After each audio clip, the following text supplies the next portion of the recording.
dalam dunia yang terus bergerak. Setiap langkah yang kita ambil akan membentuk masa depan yang kita inginkan. Begitu juga bagi setiap bisnis. Pemilihan logistik yang tepat akan menjadi kunci berkembangnya bisnis di masa yang akan datang. Bilog hadir sebagai mitra strategis bagi pelanggan di bidang logistik yang dapat bersinergi dengan pelanggan untuk mengakselerasi pertumbuhan bisnis. Kami memulai langkah dengan bertransformasi agar dapat terus bergerak mengikuti perubahan zaman dan memenuhi kebutuhan pelanggan. Membangun kemampuan dalam menghubungkan begitu banyak aspek menjadi satu ekosistem logistik yang memberikan dampak nyata untuk sebuah kemajuan. Kami percaya, logistik bukan hanya soal pengiriman barang, tetapi bagaimana menyatukan manajemen penyimpanan, alur distribusi, sumber daya manusia, serta penerapan teknologi yang adaptif untuk menjadi sebuah ekosistem yang terintegrasi dan terpercaya. Sehingga, upaya meningkatkan produktivitas dalam layanan kami sebagai mitra strategis pelanggan dapat terwujud dengan optimal. Membangun sistem manajemen penyimpanan yang terintegrasi merupakan langkah awal menuju ekosistem logistik yang ideal. Lokasi gudang penyimpanan yang strategis di berbagai kota di Indonesia, serta pilihan jenis gudang penyimpanan menjadi solusi tepat bagi pelanggan. Penerapan warehouse management system dengan teknologi yang adaptif memudahkan kami untuk mengelola ribuan transaksi picking and packing barang setiap harinya. Inovasi fitur dan pengembangan jaringan layanan yang tiada henti dapat memudahkan sinergi kami dengan pelanggan dalam melakukan personalisasi kebutuhan logistik yang paling tepat bagi bisnis mereka. Menjadi sangat penting dalam mengakselerasi bisnis pelanggan secara berkelanjutan. Manajemen transportasi yang terintegrasi memegang peranan penting dalam mendistribusikan barang ke setiap titik pengiriman. Dengan lebih dari 25.000 titik kirim setiap harinya, Bilog memiliki keunggulan dalam pengaturan jadwal pengiriman dan optimalisasi rute. Pilihan jenis kendaraan yang sesuai agar pengiriman barang dalam jumlah yang masif dapat dilakukan dengan tepat dan efisien. Kami terus melangkah, memastikan visi kami untuk menjadi bagian penting dari rantai pasok di Indonesia dapat tersampaikan dan terrealisasikan dengan baik. Melalui inovasi dan investasi yang berkesinambungan dalam pengembangan jaringan gudang, meningkatkan fleksibilitas pilihan armada, pengembangan sumber daya manusia, dan penerapan teknologi yang adaptif sesuai kebutuhan. Logistik membuka banyak kemungkinan baru untuk kebangkitan perekonomian di Indonesia. Karena di masa depan, negara dengan sistem logistik yang efisien dapat meningkatkan daya saingnya secara global. Mari bersama merangkai masa depan dengan terus memberikan dampak berkelanjutan, membangun konektivitas logistik untuk menciptakan pola pikir baru, kesempatan bisnis baru menuju logistik Indonesia yang lebih maju dan mendunia.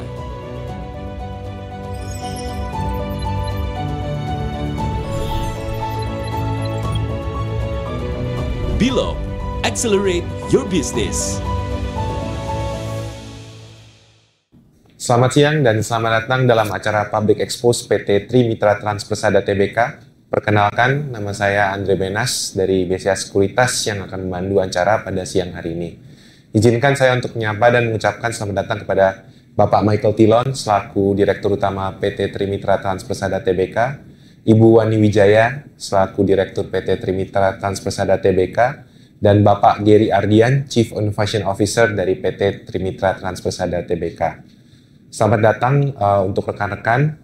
Jadi di sini saya mau mengenalkan tentang PT Trimitra Transpersada, company yang bergerak dalam bidang logistik.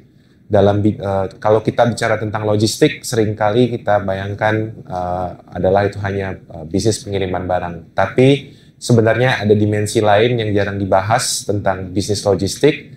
Mari kita akan kupas hari ini. Tanpa berlama-lama lagi, kita persilakan kepada jajaran manajemen untuk melakukan paparan singkat terhadap PT Trimitra Trans-Persada Tbk. Oke, terima kasih Pak Andre. Biasanya Pak Andre ini pertanyaannya sangat tajam nih. Jadi mungkin sedikit saya explain mengenai industri logistik. Kalau kata logistik itu sebetulnya sudah banyak dibahas di publik ya. Logistik itu kalau kata singkat itu kan hanya perpindahan barang sebetulnya dari satu titik ke titik yang lain. Tapi kalau dilihat lebih dalam lagi, sebetulnya industri logistik ini adalah industri yang sangat complicated, sangat complicated. Dari kita lihat kalau industri logistik dari zaman dulu dahulu kala, sebetulnya industri ini sudah ada, cuma belum terorganize sebetulnya. Karena dari dulu orang mulai memindahkan barang karena kebutuhan hidup manusia, industri logistik. Jadi industri logistik ini adalah industri yang sudah sangat lama. Cuma perubahan perpindahan barang itu berubah dari waktu ke waktu. Mengingat melihat geografis pertumbuhan hidup manusia, tuntutan, itu merubah struktur-struktur perubahan perpindahan barang. Gitu. Nah, kalau kita lihat industri logistik di Indonesia apalagi ya, itu industri yang relatif sangat complicated mengingat kita melihat geografis kita itu kan banyak terdiri dari banyak kepulauan dengan spread penduduknya yang relatif sangat spread gitu ya, tidak tersentral. Kalau kita bandingkan Singapura lebih sederhana, kita sangat lebih complicated. Kita dijembatani oleh island terutamanya dengan struktur ekonomi, intelektual, semua berbeda gitu. Nah, sehingga bentuk logistik di kita itu sangat unik di Indonesia, sangat unik dibandingkan dengan kalau kita lihat negara-negara maju. Gak usah negara maju lah, kita lihat kayak Singapura, Malaysia, yang boleh dikatakan jauh lebih sederhana. Nah, industri logistik ini kita melihat bahwa ke depan ini menjadi tantangan terbesar bagi Indonesia. Selalu sering kita dengar gini ya, kompetitif satu negara itu adalah salah satu diukur dari indikator berapa efisiensinya logistik di negara itu. Betul, itu benar sekali itu banget. Dan kalau kita lihat secara data, logistik di Indonesia ini masih sangat tinggi, mempengaruhi satu struktur harga. Nah, untuk itu kita coba masuk Bilog ini, coba melihat yang complicated ini, kita coba melihat ini menjadi satu tantangan untuk kita masuk ke industri ini. Ya, dan kalau kita bicara Bilog, biasanya persepsi orang, karena sering kita nangkap kalau kita ketemu teman-teman, selalu nanya Bilog itu pasti ngomongnya kurir. Sebagian orang mempersepsi itu kurir, sebetulnya enggak. Bilog itu adalah end-to-end logistik untuk perpindahan barang dari satu titik ke titik yang lain dalam bentuk package korporasi gitu ya. Jadi tidak ke retail, ke end user gitu. Nah, apa difference-nya antara Bilog dengan industri logistik di Indonesia pada umumnya gitu ya. Mungkin pertanyaan saya begini, kasih contoh yang paling sederhana gini Pak Andre. Satu waktu Pak Andre diminta tolong sama orang tua mengirim paket 5 paket deh, paket kue lah dalam rangka ulang tahun.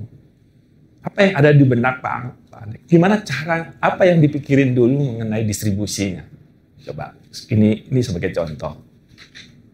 Apa yang langkah-langkah yang Pak Andre melakukan agar bisa mendistribusi 5 kue itu di 5 titik yang berbeda dengan efisien secara waktu, energi maupun hal-hal yang lain.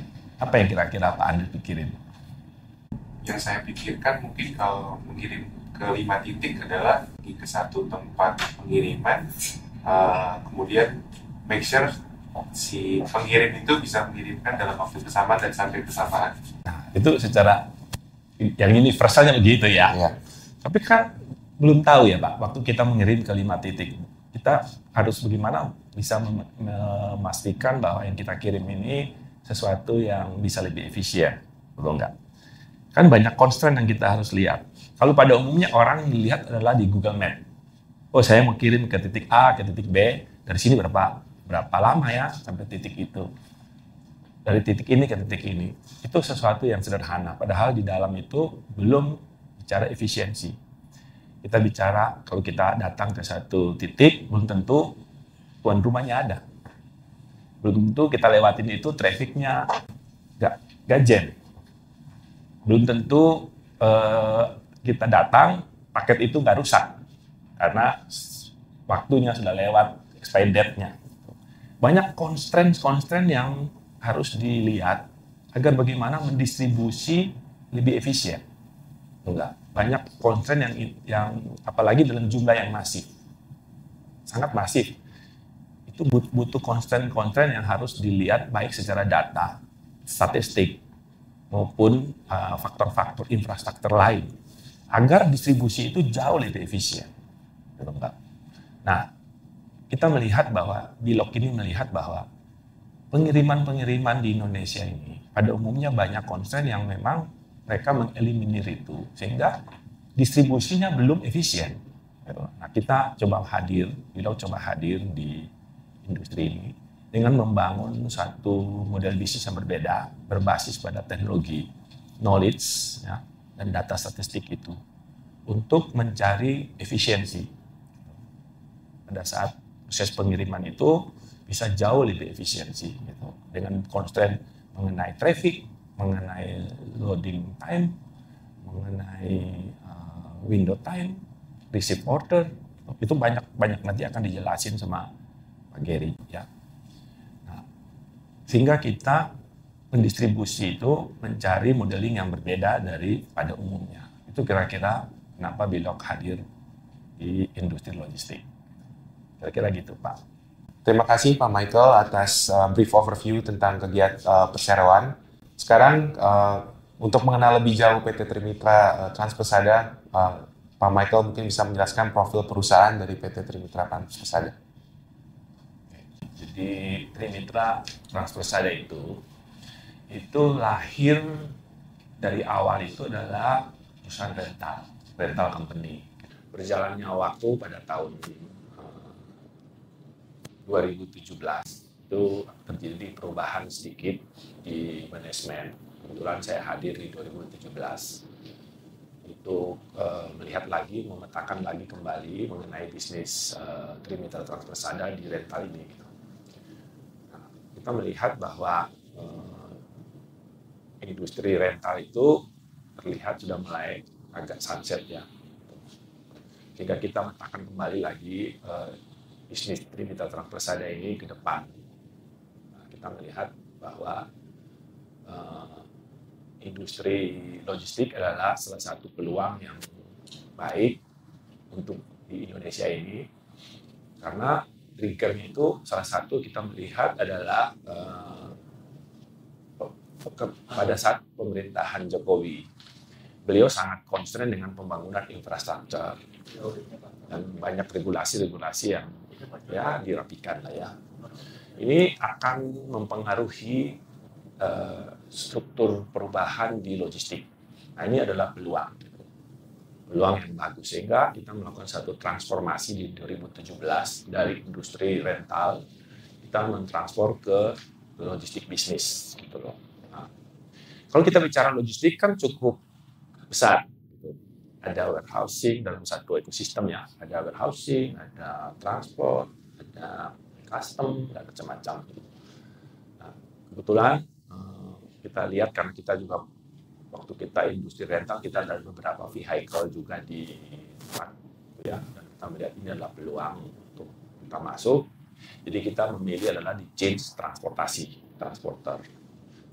yang kita ambil. Kalau kita ngomong transporter itu kan sesuatu yang sudah common ya, dari titik A ke titik B ya, orang punya 2-3 mobil bilang transporter gitu loh. Tapi segmentasi kita jelas, kita mau menuju ke customer yang korporasi dan mendistribusi barang mereka yang complicated dan masif dengan waktu dan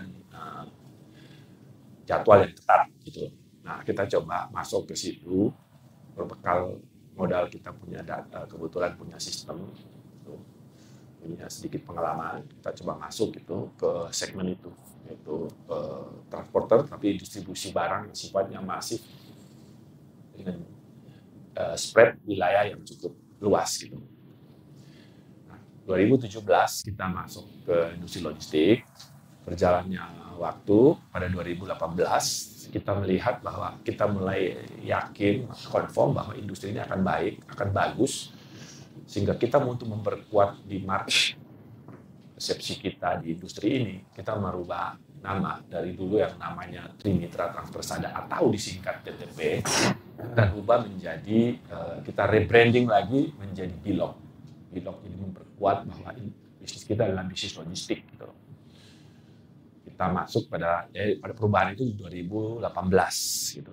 Ya, Bilog itu lahir pertama di 2018 brandingnya 2018. Berjalannya waktu sampai dengan 2022 kita merasa bahwa kita sudah relatif cukup baik di distribusi, terutama di transport distribution.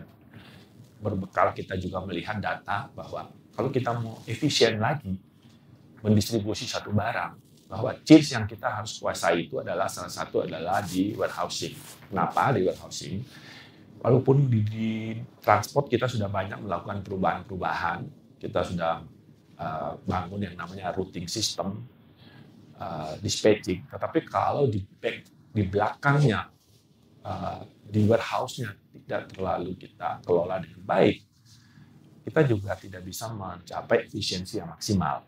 Kenapa? Sebagai contohnya begini Pak Andre, kalau kita sudah routing system, tetapi penyiapan barang di gudangnya itu juga tidak on time, dalam arti tidak disiplin, perubahan di jalan itu berubah sangat drastis gitu. Sehingga apa? Sehingga bisa merubah on time delivery-nya, cost-nya juga akan mempengaruhi terhadap biaya gitu. Nah, untuk itu kita melihat itu di 2022 kita punya keyakinan kita harus memegang satu chains lagi di distribusi ini, yaitu di warehousing gitu. Sehingga kita 2022 kita coba penetrasi ke warehousing. Waktu itu kita masih bermain hanya di warehousing untuk dry. Kita mendirikan anak usaha kita yang namanya Simpan Sini Saja gitu, yang mengelola warehousing. Nah, berjalannya waktu sampai dengan 2024 kita bertanya lagi bisnis warehousing ini sesungguhnya gitu. Kita melihat bahwa warehousing ini pemain yang relatif cukup banyak, sedangkan warehousing yang mengelola untuk barang-barang dingin ini masih belum banyak pemainnya. Sehingga kita merubah sedikit lagi model di warehousing itu adalah ke gudang dingin. Gitu. Tapi dry tetap kita jalanin, tapi kita lebih concern ke cold chain atau cold storage gitu ya. Di mana kita melihat kenapa kita memilih cold storage itu menjadi concern kita. Karena barang dingin ini sesuatu yang agak rigid, butuh special handling. Jadi butuh banyak constraint, gitu. Baik expired date, baik handling proses, ya, pada saat unloading, proses delivery sampai kepada receive barang itu sangat berbeda jauh dari dry. Gitu. Karena kita melihat di industri ini pemainnya ini tidak terlalu mau tertarik karena memang complicatednya tinggi. Biasanya kita mencari yang complicatednya tinggi kita masuk gitu. Nah, akhirnya kita putuskan di 2024 kita bermain di gudang dingin, cold storage gitu. Nah, gudang dingin seperti apa kalau kita bicara gudang dingin? Pasti persepsi gudang dingin ya penyimpanan barang dingin. Gitu. Tapi kita memilih segmen yang akan berbeda. Jadi cold yang akan kita masuk adalah orang yang mau menyimpan barang dengan melakukan satu processing di dalam. Apa kita sebut processing? Processing dalam arti gini, kita akan mengcombine beberapa barang beberapa prinsip dalam satu box atau itu untuk melakukan pengiriman di titik-titik yang kita sudah desain zone-nya supaya efisien. Sehingga kita butuh yang namanya satu proses di dalam proses packing, ya, packing dan segala-galanya itu. Dan kita masuk di situ dan sampai hari ini terlihat dalam 1 tahun ini pertumbuhannya cukup bagus di proses gudang dingin. Ya, sampai hari ini kita sudah punya kurang lebih cukup banyak armada yang mengelola distribusi dan pertumbuhan demand itu banyak. Sehingga kita rasakan perlu untuk lebih penetrasi lagi, terutama membangun jaringan gudang yang lebih banyak lagi. Kenapa kita harus memilih membangun jaringan lebih banyak? Karena salah satu cost terbesar dalam proses delivery barang itu bukan warehousing-nya mengkontribusi cost terbesar, tetapi distribution-nya. Kalau kita lihat secara teliti, distribusi cost itu lebih mahal daripada cost storage. Sehingga bagaimana kita memotong distribusi itu lebih efisien? Salah satu adalah kita membangun jaringan gudangnya itu supaya titik delivery-nya jauh lebih simpel dan lebih sederhana. Karena kalau distribusi itu mobil itu keluar, kita sulit prediksi, lebih banyak unprediction-nya daripada kita bisa prediksi. Gitu. Nah, sehingga kita bangun ke depan, kita ingin membangun network lebih banyak lagi. Kita sudah punya pemetaan kira-kira untuk industri ini, untuk delivery zone-nya itu, yang titik-titik mana yang paling efisien untuk kita kembangkan yang namanya titik cold storage itu. Yaitu yang sampai 2024 gitu ya. Nah, di 2025 ya kita juga coba beranikan diri. Kita melihat bahwa industri ini harus membangun sesuatu yang jangka panjang, yang butuh reputasi yang baik, gitu ya. Sehingga kita putuskan adalah kita coba masuk melantai di bursa dengan cara kita IPO. Gitu. Semoga ke depan kita berharap dengan IPO itu endorse kita agar kita jauh lebih bisa menjalankan good governance, ya. Juga terbuka buat publik yang akan mengontrol kita dan menjadi miliknya publik juga company ini yang bisa ke depan harapan bisa membanggakan juga bagi Indonesia yang punya distribusi yang baik gitu loh. Nah, kira-kira itu, Pak. Terima kasih Pak Michael. Semoga IPO-nya berjalan lancar di tahun ini. Kemudian untuk penyampaian dari kegiatan usaha akan disampaikan oleh Pak Geri. Silakan Pak Geri untuk menyampaikan kegiatan usaha dari PT Trimitra Transpersada. Thank you Pak Andre. Kalau Bapak Ibu, rekan-rekan semua, kegiatan usahanya kami di Bilog atau di Trimitra Transpersada, Pak Michael tadi sudah cerita cukup panjang mengenai perjalanan journey-nya Bilog ya, dari namanya masih TTP lalu jadi Bilog. Lalu sekarang tahun 2025 ini kita siap untuk melantai, kita siap untuk terima investor-investor baru masuk ke company-nya kita. Nah, apa sih sebenarnya bisnisnya Bilog gitu ya? Logistik kayak apa yang menjadi bisnisnya Bilog? Pak Meka tadi sempat singgung sedikit, kami logistik itu bukan kurir service, itu kurir mungkin lebih banyak anterin ke end customer, ke rumah-rumah, sementara kalau di kita lebih banyak melayani bisnis to bisnis. Tapi kita juga bukan rental, jadi bukan hanya menyediakan truknya aja, kita sewain, lalu company yang jalanin juga bukan. Yang jadi fokus bisnisnya kami adalah ada dua besar, yaitu jasa pengiriman. Jadi kami yang kelola mulai dari kendaraannya, drivernya kita siapin, uang jalan, BBM kita siapin. Tapi model kontraknya ada yang memang on the spot atau on demand aja, misalkan Jakarta Surabaya sekali kirim gitu ya, atau sering dibilangnya adalah sport charter atau on demand delivery, atau yang jadi core yang Bilog yaitu adalah total transport management. Kami biasanya bekerja sama dengan sebuah perusahaan, ya kita biasanya ada planning sama-sama, kita lihat seperti apa logistiknya di perusahaan tersebut, kita petakan kembali pain point-nya ada di mana, lalu kita susun proposal untuk perbaikan, untuk memperbaiki efisiensi logistik di sana seperti apa, sehingga kita ada resource allocation-nya. Kita pikirin nih mau orangnya berapa banyak, truknya butuh berapa banyak, ukuran truknya mau yang besar, mau yang kecil, kirimannya kemana aja, jamnya mau jam berapa, jadwal, rutin juga kita atur, scheduling juga kita atur, scheduling pengiriman maupun scheduling driver. Karena buat kita kondisi primanya driver juga sangat penting, jangan sampai driver lagi kondisi fatigue kita perintahkan untuk kirim.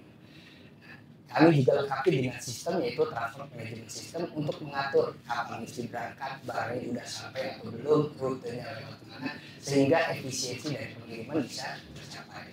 Secara garis besar, bisnisnya di transport adalah secara dieksekusi kita siap terima pengiriman dari customer, lalu disiapin drivernya mau yang malam berapa orang, yang pagi berapa orang, siang berapa orang, kita keluarkan surat perintah jalan, kita minta mereka melakukan pengiriman yang kita perintahkan melalui sistem PFS. Jadi masing-masing driver sudah terima perintah kerja di handphonenya mereka nih Pak Andre. Jadi udah tahu nih mesti kirimnya kemana, satu hari kirimnya berapa titik gitu ya. Dan kita juga di kantor pusat bisa melakukan kontrol melalui GPS tower monitoring.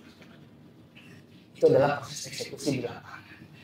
Kalau ditanya berapa banyak nih sebenarnya Bilog kirim hari ini? Hari ini sekarang dengan udah lebih dari 3.200 unit nih kita udah kirim ke lebih dari 25.000 titik Pak Andre setiap hari kita kirim. Ya, lebih dari 20.000-nya itu adalah kiriman ke modern trade, gitu ya. Ada yang ke gudang, ada juga yang ke outlet, ke store-store. Dan 505.000-nya itu kita kirim ke general trade. Kita kirim ke pasar-pasar, kita kirim ke warung-warung. Jadi kalau secara pengiriman Bilog itu lumayan balance, baik itu ke modern trade maupun ke general trade. Jadi nggak usah khawatir bahwa Bilog, apakah Bilog punya pengalaman yang cukup nggak buat nanganin berbagai jenis customer. Kita punya pengalaman yang cukup, lebih dari 25.000 kita kirim. Satu titik aja bisa kebayangkan ribetnya kayak apa gitu. Mesti turun barang, mesti serah terima, mesti checklist. Nah ini satu hari kita sudah kirim lebih dari 25.000 titik. Kalau nggak didukung dengan sistem yang baik, kalau nggak didukung sama manajemen orang yang baik, manajemen order yang baik, nggak mungkin rasanya 25.000 tiap hari bisa dikirim sama Bilog. Jadi itu yang kita lakukan setiap hari oleh teman-teman di lapangan di seluruh Indonesia. Berikutnya selain kita bicara transport, tadi Pak Peter sempat singgung sedikit mengenai warehouse. Nah, warehouse seperti apa yang saat ini Bilog dan anak perusahaannya jalani, kita bukan menyewakan gudang kosong gitu ya buat orang pakai gitu, tapi kita lebih ke manajemennya Pak Andre. Jadi kita siapin orangnya, kita siapin gudangnya, kita siapin sistemnya, kita siapin material handling equipment-nya supaya customer tuh tinggal mau taruh barangnya di tempat kita yang kelola. Barangnya mau kapan datang tinggal diinfo, kita yang terima barangnya mau ditaruh di suhu berapa. Tadi Pak Meka sempat singgung bisnis kita ada di cold storage. Saat ini kita punya 3 suhu nih Pak, ada suhu ruang ya biasanya di 20 sampai 25 derajat Celcius. Kita punya juga suhu dingin atau chiller, biasanya barang-barang yang susu dan turunannya tuh butuh di 0 sampai 5 derajat, dan ada yang frozen. Saat ini bisnisnya lagi mulai bagus nih Pak Andre di Indonesia, frozen food ini. Kita suhunya biasanya di minus 18 sampai minus 25 derajat. Jadi barang begitu masuk, tim kami di lapangan melakukan pengecekan suhunya sesuai enggak. Tadi Pak Michael cerita sedikit mengenai expired date. Ini yang paling penting buat kita, expirednya masih lama enggak? Jangan sampai masuk ke gudang ternyata udah mau expired gitu ya Pak Andre. Ini kan juga bahayanya bisa jadi kontaminan buat produk yang lain. Kita sangat ngejagain quality produk yang masuk ke gudang harus sesuai, dan kita akan simpan juga barangnya sesuai dengan karakter suhu yang harusnya barang itu disimpan di mana. Maka tadi cerita sedikit mengenai proses kita ada pick and pack, sehingga gudang kita itu sebenarnya nggak perlu gede-gede banget, karena barang yang masuk ke gudang kita itu bukan barang yang disimpan dalam jangka waktu lama nih Pak, tapi kita simpan biasanya cuma 7 sampai 10 hari paling lama. Karena kita akan pick lagi untuk kita siapin pengiriman ke mana yang perlu dikirim. Karena barang kita kebanyakan adalah barang jadi atau finished good. Jadi barang juga sudah dalam packaging yang proper. Hanya bedanya di proses pick and pack yang kita lakukan adalah biasanya barang masuk ke gudang kita, barangnya masih bentuknya kardusan, dus gitu ya. Tapi order yang diminta sama customer biasanya banyaknya pieces-an. Nah, jadi kita mesti pecah nih dari yang dus, kita pilih nih, kita pilih, lalu kita packing lagi ke kotak-kotak atau kontainer atau kardus lagi untuk disiapin. Oh ini outlet mana yang pesen, oh ini toko mana yang pesen, oh ini customer mana yang pesen. Berapa banyak sih kita siapin? Hari ini kita udah siapin lebih dari 14.000 box tuh Pak Andre setiap hari mesti disiapin. Nah, ini juga sama, kalau kita nggak kasih training yang cukup buat teman-teman picker di gudang, kalau kita nggak siapin sistem yang cukup buat mereka, wah ini barangnya bisa ketukar-ketukar nih Pak Andre. Barangnya yang punya toko A bisa dikirim ke toko B nanti. Tapi dengan sistem yang kita siapkan, ya, dengan orang-orang yang kita juga training, sehingga pengiriman barang setiap hari, pemilihan barang setiap hari itu bisa berjalan dengan baik, sehingga sampai di ujung sesuai dengan apa yang mereka pesan. Gambaran kita juga dengan kita punya gudang dan juga punya transport, kita gabungkan jadi satu, itu adalah jadi dua pilar layanan Bulog sebagai pilar third-party logistik. Nah, untuk perjalanan dua itu apa sih yang jadi fondasinya kita? Ada 4 fondasi utama. Yang pertama, kita punya manajemen SDM, baik itu di teman-teman driver, teman-teman picker di gudang, maupun leader-leader di lapangan yang menggabungkan keduanya. Ya, yang kedua, kita punya jaringan distribusi udah di seluruh Indonesia. Ya, sudah hampir di semua provinsi kita ada sekarang. Ya, gudang juga sekarang udah ada 12 gudang di seluruh Indonesia yang kita sudah buka. Dan kita punya pengelolaan armada, pengelolaan infrastruktur juga udah pakai sistem Pak Andre. Jadi kendaraan kita pastikan selalu dalam kondisi reliable. Ya, kapanpun mau kirim, beberapa modern trade yang kita kirim pengirimannya 24/7. Ya, jadi tiap hari kirim, pagi, siang, malam, Sabtu, Minggu, libur juga kita kirim. Kalau kita nggak jagain reliability-nya, nggak mungkin kita bisa kirim tiap hari. Yang terakhir, yang Pak Meka sempat singgung tadi mengenai teknologi. Buat kita, teknologi jadi salah satu kunci di mana kita mau ngatur order sebanyak tadi 25.000 titik sehari, 14.000 picking setiap hari yang mesti diatur. Teknologi seperti apa sih yang jadi core-nya Bulog sebenarnya? Kita nggak bicara bahwa teknologi kita selalu yang paling baru, enggak.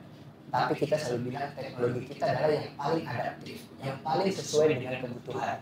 Ya, karena teknologi baru seringkali ya kita bilangnya mungkin cost untuk first implementer itu pasti tinggi gitu ya Pak. Tapi kalau kita lihat di lapangan belum tentu itu butuh dan belum tentu akhirnya jadi efisien kalau investment cost-nya juga terlalu tinggi gitu. Tapi kita cari yang paling adaptif, apalagi industri di Indonesia logistiknya masif banget ke seluruh Indonesia kirimannya. Kalau kita juga nggak pilih investment teknologi yang efisien, nggak mungkin kita juga bisa kasih efisiensi buat customer gitu. Itu gambaran besar mengenai bisnisnya Bulog. Ya. Terakhir mungkin pemetaan plan kita ke depan, pembangunan gudang kita yang sedang kita bangun. Ini Pak Andre, ini adalah titik jaringan kita di seluruh Indonesia, sudah lebih dari 3.000 unit. Kita punya light truck, kita punya heavy truck, kita punya cold chain, light truck juga, dan ini ada yang mobil blind van atau light commercial juga ada. Nah, plan pembangunan kita ke depan untuk gudang ada di beberapa titik. Plan pembangunan kita Pak, yang tahun ini sedang berjalan, kita ada Bandung, Boyolali, Makassar, Pontianak, dan Tangerang. Nantinya dana IPO juga kita akan pakai sebagian besar untuk proses pembangunan gudang-gudang ini. Jadi ada yang sudah berjalan kayak Bandung, Boyolali, ada yang masih ongoing proses pitching dengan pihak kontraktor juga gitu ya. Kita masih tahap desain dan tapi insya Allah tahun ini kita sudah mulai proses pembangunan. Kalau IPO-nya lancar, duitnya kita pakai buat invest di gudang ini. Mungkin itu aja Pak Andre gambaran mengenai bisnisnya Bulog dan perusahaan ini. Terima kasih Pak Geri atas penjelasan kegiatan usaha serta prestasi luar biasa dari PT Trimitra Transpesada. Kemudian mungkin kita sambut Bu Wani untuk menjelaskan kondisi kinerja keuangan dari PT Trimitra Transpesada tahun 2024. Selamat pagi Bapak dan Ibu sekalian. Kalau kita lihat tadi sesuai dengan penjelasan Pak Michael dan Pak Geri, memang Bulog itu dalam proses bertumbuh.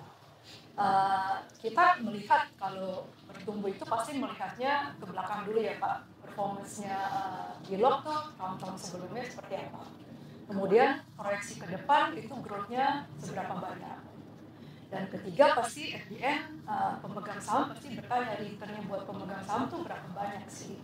Jadi kalau kita boleh melihat secara performance tahun 2022 sampai dengan 2024 itu kita cukup baik, cukup positif ya, di mana kita sudah membukukan pendapatan yang growth dibandingkan dengan tahun 2022 itu adalah sekitar 800 menjadi 1 triliun di 2024.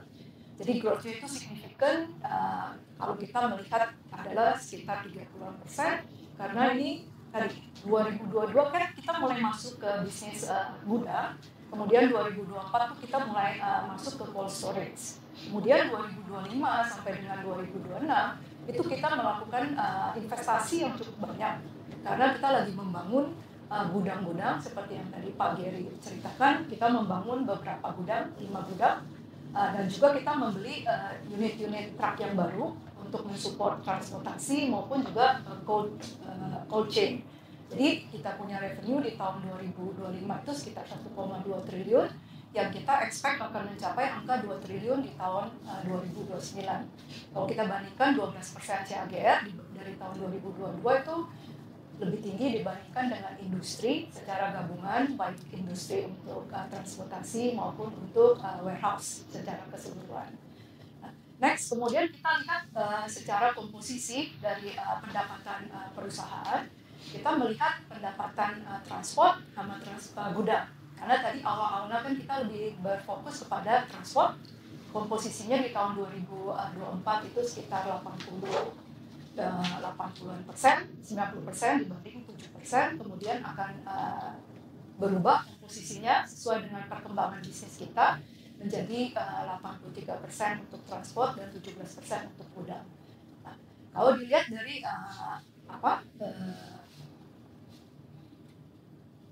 grup sama non grup, kita kan juga ada mensuplai ke grup ya. Posisinya nanti karena kita ada pertambahan gudang yang baru, kita akan fokus nanti pertambahannya kepada customer yang baru. Jadi komposisinya di akhir 2029 itu grup akan menjadi sekitar 61% dengan 39%-nya non grup. Kita lanjut untuk melihat secara kita punya performance secara profitability. Nah, kalau dilihat dari laba kotor kita, laba bersih, dan EBITDA, ini kita semuanya angkanya double digit nih Pak. Baik secara historical sampai dengan 2024, kemudian dilanjutkan dengan proyeksi kita sampai dengan 2029, cukup sustain ya. Karena kalau kita lihat laba kotornya itu di antara 20-22%, kemudian laba bersihnya sekitar 10-11%, dan EBITDA kita juga very strong, 23-25%. Jadi menunjukkan bahwa secara performance kita akan tetap growth, kemudian kita akan memaintain profitabilitas di level yang sustain. Nah, kalau kita melihat kepada posisi balance sheet, kita juga mempunyai aset nih Pak. Aset kita akan bertumbuh yang cukup signifikan. Jadi selama 5 tahun kita akan naik menambah aset hampir 4 kali lipat dibandingkan dengan tahun 2022. Pertambahannya itu tadi sudah dijelaskan dengan sesuai dengan pertumbuhan di bidang transportasi manajemen maupun di warehouse management. Tapi secara return on asset juga kita bisa memberikan performance yang cukup baik, yaitu di level sekitar 10%. Dan kalau kita lihat dari sisi liabilitas atau kita punya hutang, kita biasanya kan merefer kepada DER ya. Dan kita juga masih bisa di-maintain di level yang cukup baik, di bawah 1%, dan ini kita comply dengan covenant dari bank, di mana kita mempunyai pinjaman bank baik dari BCA maupun dari Bank Mandiri. Dan at the end, tadi seperti yang saya ceritakan, bahwa kita kan memberikan return kepada pemegang saham. Kalau dilihat dari ROE, itu return kita cukup baik. Jadi ROE kita sekitar 20%, di atas 20%. Dan kita expect akan kita maintain sampai dengan proyeksi kita di akhir tahun 2029. Rasanya seperti itu yang bisa saya jelaskan. Terima kasih. Terima kasih Bu Ani atas penjelasan kinerja keuangannya. Sekarang kita sampai pada tahap Q&A. Jadi pada tahap ini kita mau discuss lebih lanjut dengan manajemen mengenai prospek ke depan serta kinerja keuangan. Mungkin pertanyaan pertama akan saya sampaikan kepada Pak Michael. Apakah pendorong pertumbuhan dari Pilog ini ya dalam 5 tahun ke depan? Kemudian dari secara industri, apa sih ekspektasi dari Pak Michael untuk industri ini bisa berkembang lebih cepat dan bagaimana nanti ini bisa reflect di laporan keuangan PT Trimitra Transpersada? Ya. Ini Pak Andre, jadi kalau saya bicara secara makro ya, kalau kita lihat industri logistik ini, demand-nya itu luar biasa, besar banget. Kalau kita lihat lagi pertumbuhan secara data, untuk industri kebutuhan terhadap barang-barang dingin, ini juga growth-nya sangat luar biasa. Gitu. Tapi kita selaku manajemen, banyak kita diskusi juga sama Pak Gary, Bu Wani, dan teman-teman semua, kita melihat bahwa pertumbuhan industri ini juga harus hati-hati, gitu loh. Terutama kita sebagai operator itu harus hati-hati, karena selain tadi saya katakan bahwa distribusi ini kan rigid ya, gitu, dan penuh dengan regulasi. Gitu. Sehingga kita juga tidak mau terlalu overpromise gitu ya, mau tumbuh cepat. Kalau kita hanya mengejar pada pertumbuhan aja, yang tadi dipresentasi sama Wan ini, saya pikir masih sangat kecil pertumbuhannya. Melihat dari permintaan dan pertumbuhan secara makro, gitu ya. Tapi karena industri ini sangat, saya katakan, butuh satu proses yang hati-hati dalam mendistribusi barang, sehingga pertumbuhan pun kita harus melihat kondisi dan kemampuan perusahaan. Kita juga harus banyak constraint terhadap organisasi, kuat lagi di teknologi, bisnis modelnya kita sempurnakan lagi. Gitu. Jadi pertumbuhan ini adalah kita belum bilang bahwa ini adalah pertumbuhan market sesuai dengan pertumbuhan market. Kita sebetulnya di bawah market sih. Kenapa? Karena ya kita sangat comply, kita berusaha comply lah. Jadi kalau tumbuh terlalu cepat, biasanya hanya mengikuti market, biasanya juga ketahanannya kurang bagus gitu loh. Jadi kita harus tumbuh dan kita juga membangun di internal kemampuan kita, ketahanan kita berimbang gitu ke depan. Itu jadi constant. Jadi yang kita sudah banyak metain dengan seluruh manajemen bahwa kita fokus kepada quality. Gitu. Filosofi saya begini, selalu saya bilang sama tim, kita bangun Pilog ini kalau bisa kita mengejar quality, jangan mengejar volume. Kalau kita bisa membangun kualitas yang bagus dalam distribusi dengan kompetitif pricing yang baik, growth itu akan tumbuh dengan sendirinya lah, percayalah. Jadi fokus kita adalah memang membangun kualitasnya. Membangun kualitas banyak rentetan, banyak elemen yang menjadi constraint, termasuk salah satu sebagai contoh gini Pak Andre, membangun warehousing lah. Pemilihan lokasi itu kan juga harus hati-hati. Kita juga harus tahu data statistik, distribusi, dan tadi saya katakan di awal, distribusi cost itu lebih mahal daripada storage. Jadi penentuan titik lokasi itu sangat menjadi constant kita. Bukan hanya sekedar bangun gitu. Itu salah satu contoh gitu. Yang kedua mengenai sumber daya manusia. Karena tetap industri ini peran manusianya masih sangat dominan juga. Terutama di driver gitu ya. Pada saat dia keluar dari warehouse kita, itu kan banyak depend on dia. Memang benar, ada sebagian dari function sudah dikontrol dengan sistem. Tetapi manusia juga masih berperan penting. Untuk kita membangun manusia kan nggak sehari 2 hari. Jadi kita juga harus hati-hati dalam itu. Jadi kita berharap pertumbuhan itu bermutu, gitu. Bukan sekedar hanya tumbuh. Itu saya melihat industri ini ke depan. Gitu. Jadi Pilog kembali lagi bahwa kita fokus juga kepada quality, bukan hanya sebarang quantity pertumbuhan. Itu sih yang saya bisa sampaikan. Bagaimana Pilog memastikan teknologi itu benar-benar dipakai gitu. Terus kemudian biasanya metris-metris apa saja Pak yang sangat penting dalam menjalankan bisnis logistik, mungkin biar teman-teman audiens ini tahu ya bagaimana mengetahui bisnis logistik yang efisien atau tidak? Mungkin bisa dijelaskan, Pak. Sebelum Pak Geri, Oh ya, saya tambahkan sedikit Pak mengenai teknologi ya. Kalau kita bicara teknologi selalu saya lihat, saya amati gitu ya, selalu orang ngomong, oh semua berbasis teknologi. Ya, itu benar. Gitu ya. Tapi kalau dibelokin ya, kita juga harus hati-hati mengenai investment teknologi. Itu kalau satu investasi teknologi yang salah, itu cost-nya nggak murah. Dan recovery itu nggak gampang. Itu nggak. Untuk pemilihan teknologi ini juga, kita kalau dibelok sangat hati-hati banget. Kita mesti petain dulu. Kita harus, kebetulan Pak Geri yang saya tugaskan untuk melihat teknologi ini. Berapa sih kita bisa create value dari teknologi ini? Bukan sekedar punya teknologi. Enggak. Oh, kalau dulu kita ngomong hari ini, orang masih bangga dengan, oh saya punya distribution, punya truk, semua penuh dengan GPS. So apa? Jadi loh, betul nggak? Cuma tahu, oh truk ini ada di sini, terus apa? Gitu. Nah, GPS itu kan fungsinya kan banyak tuh. Kalau kita nggak bisa metain teknologi, hanya sekedar investment, ini juga membahayakan. Gitu. Bisa senjata makan tuan. Gitu. Nah itu makanya untuk teknologi, jadi catatan kita di Pilok itu sangat hati-hati dan kita akan petain, kita akan benchmark juga. Gitu. Dan kita juga harus menganalisa kira-kira needs-nya ini, ke depan pergeseran needs-nya ini bisa nggak di-capture dengan teknologi. Bukan cuma sekedar teknologi hari ini dan 2 tahun lagi sudah nggak bisa di-accept gitu. Sudah usah. Nah, itu jadi persoalan juga investmentnya. Nah, untuk teknologi kira-kira itulah. Tapi mungkin detail Pak Geri boleh jelaskan. Pak Andre luar biasa pertanyaannya. Tajam sekali pertanyaan Pak Andre.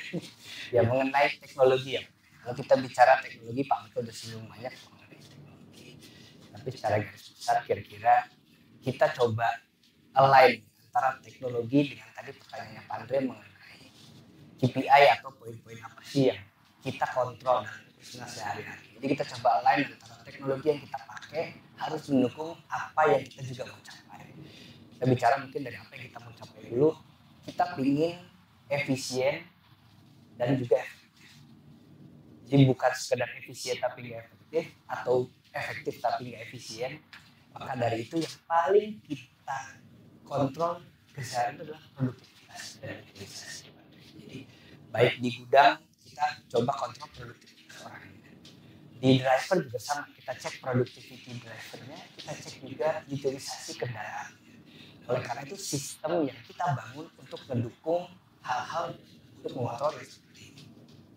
Yang pertama tadi saya sempat singgung sedikit mengenai reliability unit.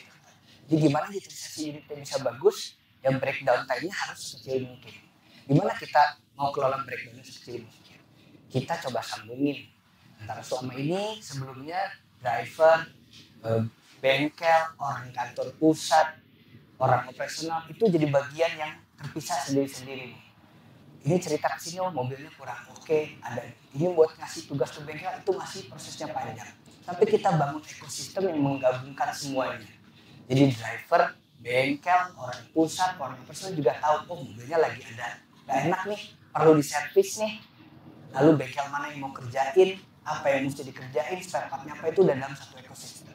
Sehingga kita ingin jagain utilisasi kendaraan selalu oke. Kondisi kendaraan selalu prima. Mobil itu diservis memang pas mobilnya lagi pulang ke pool.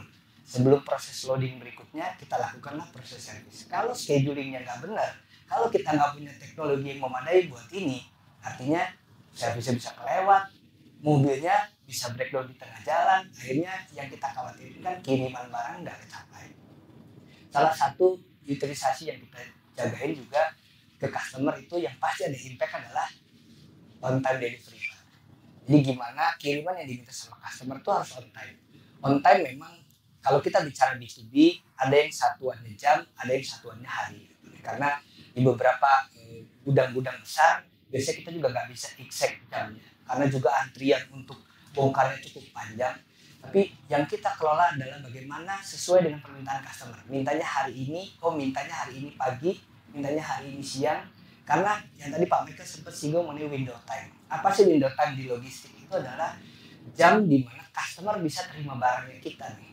Ya, kalau di rumah mungkin ada yang 24 jam kapan aja udah punya kotaknya pos taruh di sini gitu ya, barang kiriman online taruh di sini. Tapi kalau kita kirim B2B kan nggak bisa begitu ya Pak. Ada orang di sana yang mau terima nih. Nah ini kita atur melalui teknologi juga, kita atur schedulingnya. Oke, toko mana duluan sih yang harus dikirim? Ini Pak mereka sempat singgung daerah macetnya ada di mana nih, daerah sekolahnya ada di mana nih. Ya mungkin kita dengan teknologi kita atur jam berapa sih idealnya ngirim ke daerah toko-toko atau mana-mana yang dekat sama sekolah. Jangan pas jam masuk sekolah kita kirim gitu kan, rebutan sama orang yang anak sekolah gitu. Nah, hal-hal ini yang kita atur di teknologinya kita. Nah, ini yang mungkin kalau dalam hal besar kita bicara route optimization. Routing ini memang sesuatu yang kalau dibilang penting nggak kita atur, penting. Tapi apakah route optimization di Indonesia bisa segampang itu kita develop? Jawabannya enggak, karena constraint-nya banyak banget nih. Kita bicara jalanan ditutup aja kadang-kadang Google Map kayak nggak bisa baca gitu. Suruh lewat sini begitu jalan, wah ternyata ada acara misalnya ditutup nih, ada tenda gitu. Ini hal-hal kayak gini mungkin salah satu juga constraint kita develop terus nih Pak. Tapi kita bangun platformnya, kita bangun ekosistemnya sehingga setiap informasi ada di lapangan kita kelola, dan itu yang akan jadi learningnya kita untuk next kita waktu dispatch pengiriman, kita dispatch routing, kita udah tahu nih. Oke, area-area sini better kirim jam berapa. Itu juga yang kita pakai ujungnya adalah ke gudang. Gudang mesti picking barang jam berapa sih? Kalau mobilnya mesti keluar jam 4 pagi, berarti gudangnya harus udah ready dong. Jam 2 barangnya sudah siap untuk di loading. Di jam 2 di loading, jam 4 udah berangkat. Supaya apa? Supaya kendaraan-kendaraan ini menghindari jam prime time orang berangkat kerja sama orang antar sekolah gitu. Karena kalau kita barengan nih, waduh dan menuhin jalannya bareng-bareng gitu. Kita juga buat yang berangkat kerja kalau udah ngelihat truk barengan pagi-pagi kadang aduh macet nih gara-gara truk. Nah ini karena kita punya pengalaman itu kita atur. Ada beberapa daerah yang nggak bisa dihindari pasti harus dilewati. Tapi dengan scheduling yang memadai pakai sistem, jadi kita mesti tahu nih jam berapa sih enaknya berangkat, apalagi kalau ada yang 24 jam atau ada konsen-konsen tertentu. Barangnya harus terima sebelum jam 5 pagi karena mau dipakai sama orang sarapan gitu. Nah, ini kan kita atur. Nah, teknologi itu yang kita pakai embed antara di driver, di kantor pusat, di operasional, dan kita bangun dalam ekosistemnya. Gimana semua informasi itu bisa mengalir dengan baik. Tadi Pak Michael singgung sedikit mengenai cost untuk investmentnya. Nah, bagaimana di Bilog yang kita memang dituntut oleh Pak Michael untuk melihat segala sesuatu kita invest itu harus ada value yang di-create. Jadi jangan sampai kita invest, oke, GPS ada, terus GPS datanya buat apa nih? Kalau ternyata nggak bisa bikin efisiensi ke depan, ya buat apa kita invest? Terus kalau kita nggak bisa potong rantai prosesnya, cuma buat nyatet doang sistemnya, ya ngapain kita invest gitu? Itu kasarnya pakai Excel juga bisa gitu kalau cuma nyatet doang.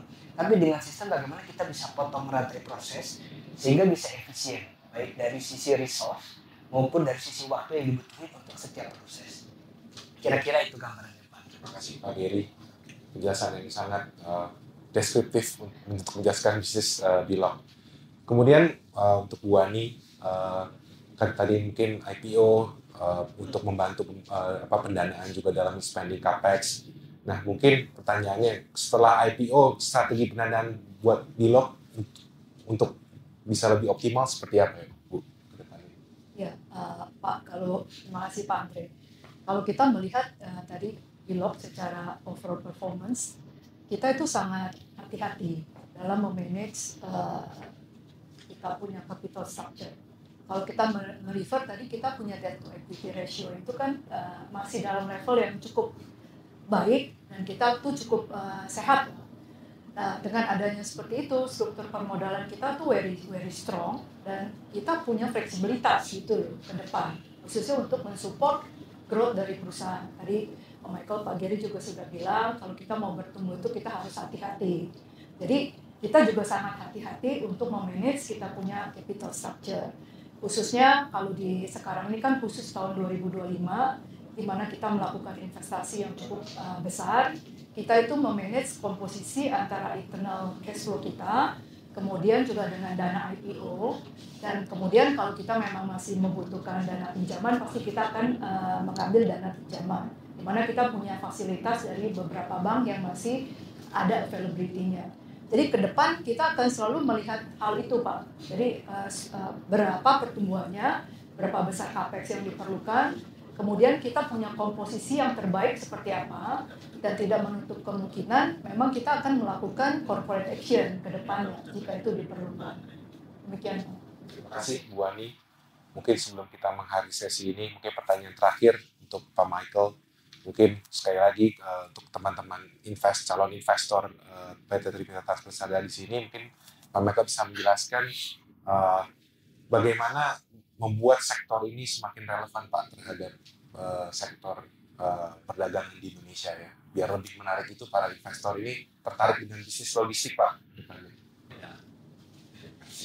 Begini Pak Andre, jadi tadi sudah cukup panjang lebar kita jelasin bahwa kompleksitas logistik ini kan kompleks, banyak constraint, banyak problem yang harus disinkronkan gitu.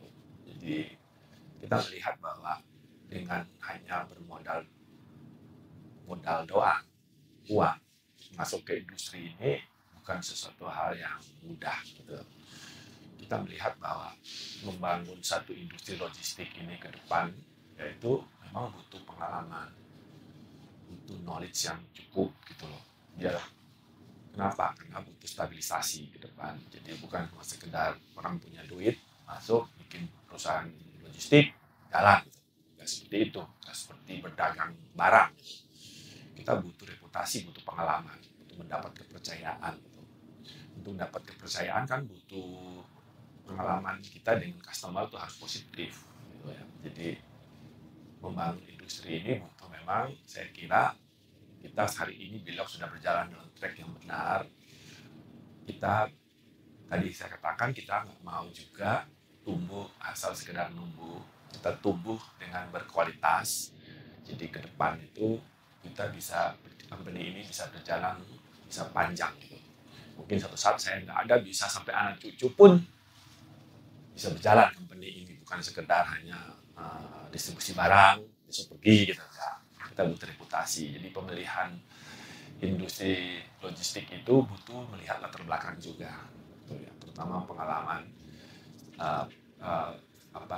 sistem yang benar, sumber daya manusia yang baik, gitu ya, culture, infrastruktur yang bagus, yang solid, itu semua elemen tidak bisa berdiri sendiri, enggak.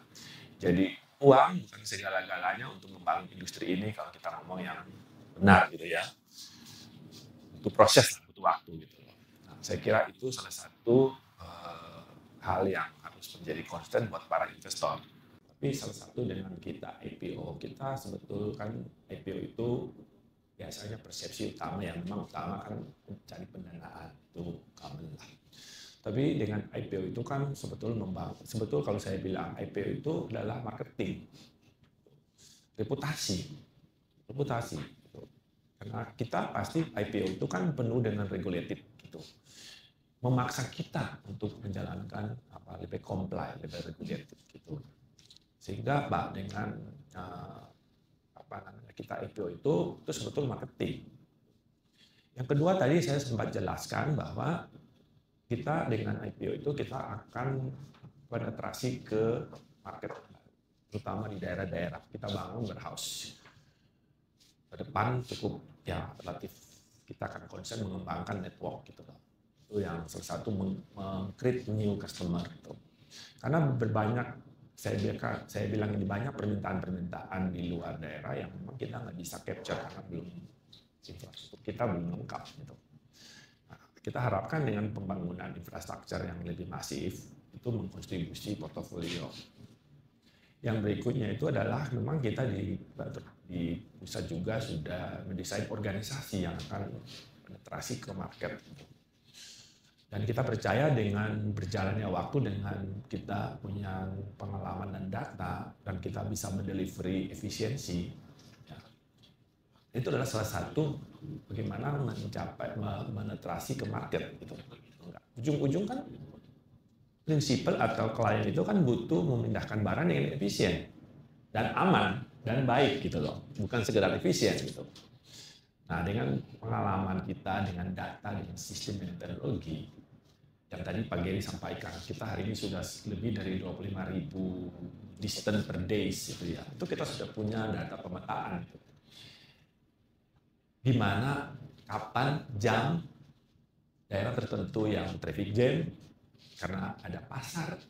Kita tahu budaya store yang kita bilang traditional store, kapan dia receive barang, kapan dia reject barang, gitu. Nah, itu kan inefisien semua. Dengan data ini kan kita jauh lebih efisien sebetulnya. Kalau kita efisien, kita punya keyakinan ke depannya untuk leverage customer itu bukan satu hal yang sulit gitu loh. Apalagi demand-nya itu relatif cukup banyak, sangat besar. Pertumbuhan yang kalau kita lihat secara data, pertumbuhan FMCG yang khususnya di frozen food itu di daerah kan cukup tinggi permintaannya. Banyak orang yang belum berpikir ke situ. Nah, itu yang membuat kita optimis untuk menggeser portofolio bukan satu hal yang sulit gitu. Tapi ya hati-hati kita harus solidkan dulu di internal dulu yang bagus gitu. Jadi kita tumbuh dengan berkualitas, kira-kira begitulah. Pak Michael, Bu Wani, Pak Gary atas paparan publiknya hari ini. Semoga informasi atas mengenai bisnis logistik serta PT Trimitra Transpersada ini memberikan banyak wawasan terhadap calon investor PT Trimitra Transpersada. Jangan lupa follow Instagram dari Dim.Logistik dan BCA Sekuritas, dan terus ikuti perkembangan IPO dari Dilog karena logistik masa depan dibangun dari hari ini. Atas perhatiannya, kami ucapkan terima kasih, dan sekali lagi terima kasih terhadap manajemen PT Trimitra Transpersada. Sampai jumpa.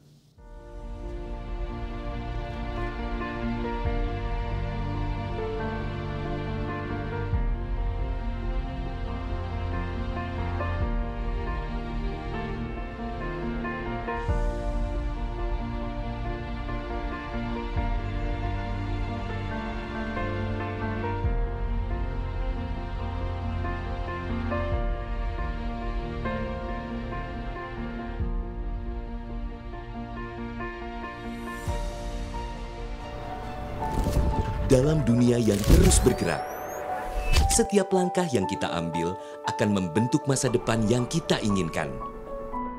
Begitu juga bagi setiap bisnis. Pemilihan logistik yang tepat akan menjadi kunci berkembangnya bisnis di masa yang akan datang. Dilog hadir sebagai mitra strategis bagi pelanggan di bidang logistik yang dapat bersinergi dengan pelanggan untuk mengakselerasi pertumbuhan bisnis. Kami memulai langkah dengan bertransformasi agar dapat terus bergerak mengikuti perubahan zaman dan memenuhi kebutuhan pelanggan. Membangun kemampuan dalam menghubungkan begitu banyak aspek menjadi satu ekosistem logistik yang memberikan dampak nyata untuk sebuah kemajuan. Kami percaya, logistik bukan hanya soal pengiriman barang, tetapi bagaimana menyatukan manajemen penyimpanan, alur distribusi, sumber daya manusia, serta penerapan teknologi yang adaptif untuk menjadi sebuah ekosistem yang terintegrasi dan terpercaya. Sehingga upaya meningkatkan produktivitas dalam layanan kami sebagai mitra strategis pelanggan dapat terwujud dengan optimal. Membangun sistem manajemen penyimpanan yang terintegrasi merupakan langkah awal menuju ekosistem logistik yang ideal.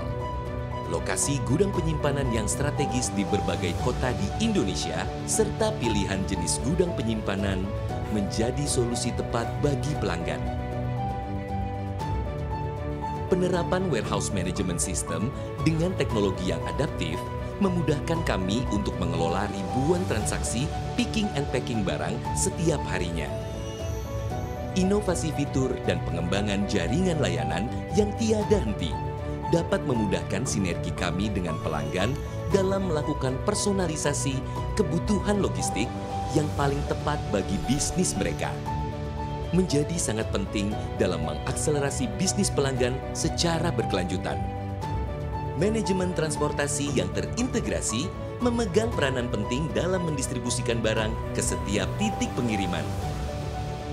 Dengan lebih dari 25.000 titik kirim setiap harinya, Bilog memiliki keunggulan dalam pengaturan jadwal pengiriman dan optimalisasi rute. Pilihan jenis kendaraan yang sesuai agar pengiriman barang dalam jumlah yang masif dapat dilakukan dengan tepat dan efisien. Kami terus melangkah, memastikan visi kami untuk menjadi bagian penting dari rantai pasok di Indonesia dapat tersampaikan dan terrealisasikan dengan baik. Melalui inovasi dan investasi yang berkesinambungan dalam pengembangan jaringan gudang, meningkatkan fleksibilitas pilihan armada, pengembangan sumber daya manusia, dan penerapan teknologi yang adaptif sesuai kebutuhan. Logistik membuka banyak kemungkinan baru untuk kebangkitan perekonomian di Indonesia. Karena di masa depan, negara dengan sistem logistik yang efisien dapat meningkatkan daya saingnya secara global. Mari bersama merangkai masa depan dengan terus memberikan dampak berkelanjutan, membangun konektivitas logistik untuk menciptakan pola pikir baru, kesempatan bisnis baru menuju logistik Indonesia yang lebih maju dan mendunia.